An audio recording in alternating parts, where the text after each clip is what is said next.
Assalamu alaikum wa rahmatullahi ta'ala wa barakatuh. Karibuni katika darasa za Mwalimu Abdul Hassan Chumar, mtaalamu wa elimu za namba na kutafsiri ndoto mbalimbali na kutatua shida mbalimbali katika maisha yetu ya kila siku. Kama ninavyoelezea ni kuhusu elimu za namba, na tatizo hili limekuwa linatokea kwa watu wengi pasina kupata maelezo yaliyokuwa sahihi. Na nikisema maelezo sahihi, unapoongelea mapenzi, unapoongelea biashara, unapoongelea kipato, kwa namna yoyote lazima itakuwa inagusa vitu viwili. Kitu cha kwanza ni wewe mhusika, na kitu cha pili ni kile ambacho unachokifuatilia au unachokiangalia kuelekea kuwa nacho.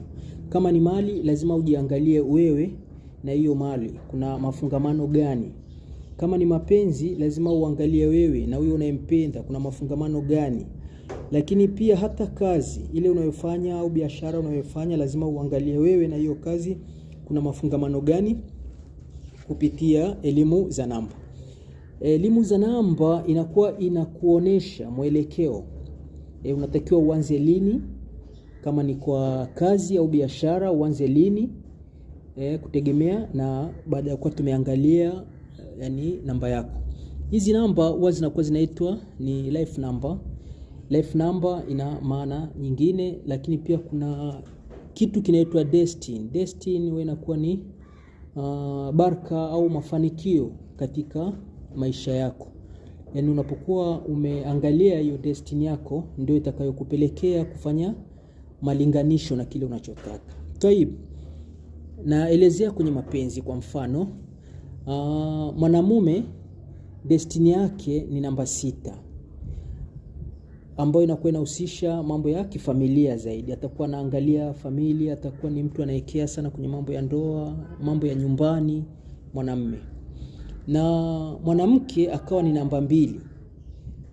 Maanake mwanamke ndo atakuwa ni mvumilivu, anapenda kutoa ushauri, ni msikivu. Kwa hiyo utaona maisha ya hawa watu wawili yatakuwa ni yenye baraka katika mambo yao.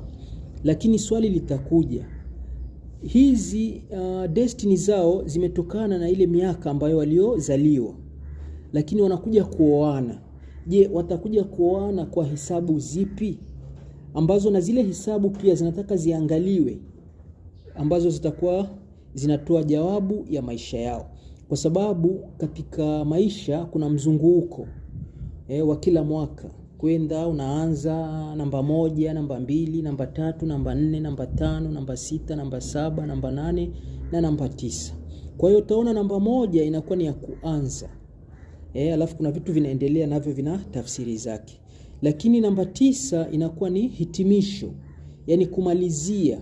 Na kama mnavyojua, huwezi ukamaliza kabla ya kumaliza alafu kaingia kitu kingine. Kwa hiyo lazima umalize kwanza alafu ndio uingie katika kitu kingine. Huu ndio mfumo mzima wa hisabu ambazo zinahusisha maisha yetu kwa ujumla kwa kila jambo. Kama hukuangalia jambo hili, unaweza ukajikuta mwanamke mnaendana naye kwa sababu ya zile destiny zenu. Nikisema destiny iko kwenye elimu za namba, maana yake mnaendana, mna compatible ya tabia zenu, ya zile destiny zenu. Maanake unakuta wewe tabia yako ni ya kujenga na ya huyu ni ya kuimarisha. Kwa hiyo utakuta ni maisha yatakuwa mazuri kwa jinsi mlivyo. Lakini mnapoenda kuoana, mnakuja kuoana katika miaka ambayo haiendani. Inakuwa labda huyu amemuoa kwenye utaratibu wa yeye kuanza, na huyu aliolewa ni kwenye utaratibu wa yeye kufunga. Kwa hiyo unaona kabisa hapa maisha yatakuwa hayanyooki. Unaona utakasirika, utaona mwanamke hafai, mwanamke naye ataona mwanaume hafai, itapelekea kuachana. Ndio maana tunakuwa tunashauri mnapokuwa mnawapata wataalamu waliokuwa wazuri, basi wawe wanawaelekeza yale mambo ambayo yana uhalisia. Kwa sababu kuna mtu anakuwa ni mtaalamu lakini anachoeleza hakina uhalisia. Ni sawa sawa na mwezi. Miezi watu tunaielezea kitheory kwa mahesabu, lakini kuna kuona.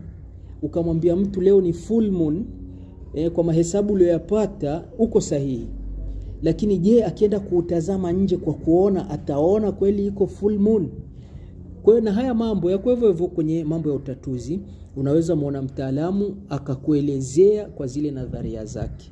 lakini je, uhalisia wa yale aliyoelezea ndivyo yatakavyotokea kwako? Kwa hiyo utaona watu wengi wanatoa maamuzi ya kuwaacha wale wapendwa wao hali ya kuwa wanaendana nao. Kwa nini? Ni kwa sababu walichanganya, hawakupata ushauri uliokuwa mzuri. Lakini kwa yoyote aliyopata ushauri uliokuwa mzuri na ukaendana na uhalisia, atafurahia maisha, atamfurahia mtaalamu, maisha yatakuwa na raha. Na lengo kubwa tunapokuwa tunakumbushana, lengo kubwa ni kutaka kila mtu aishi kwa furaha. Unapokuwa wewe unaishi kwa furaha, utanipenda mimi, utampenda yule, utampenda na mwingine. Lakini ikiwa unaishi maisha ambayo hayana furaha, yamejaa masononeko, ni kwamba huna furaha yoyote.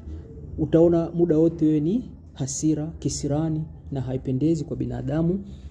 Kwa hiyo wapendwa, nimependa kuashiria haya yanayohusisha kwa upande kidogo tu wa mambo ya elimu ya nini ya namba.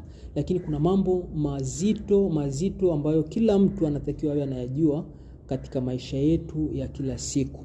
Kwa kila siku, kwa kila wiki, kwa kila saa, kwa kila mwezi, kwa kila mwaka. Ni katika mambo muhimu ambayo tunatakiwa tuendane nayo kiuhalisia, ambayo tutakuwa tunapata msaada mkubwa katika maisha yetu yale ya kila siku.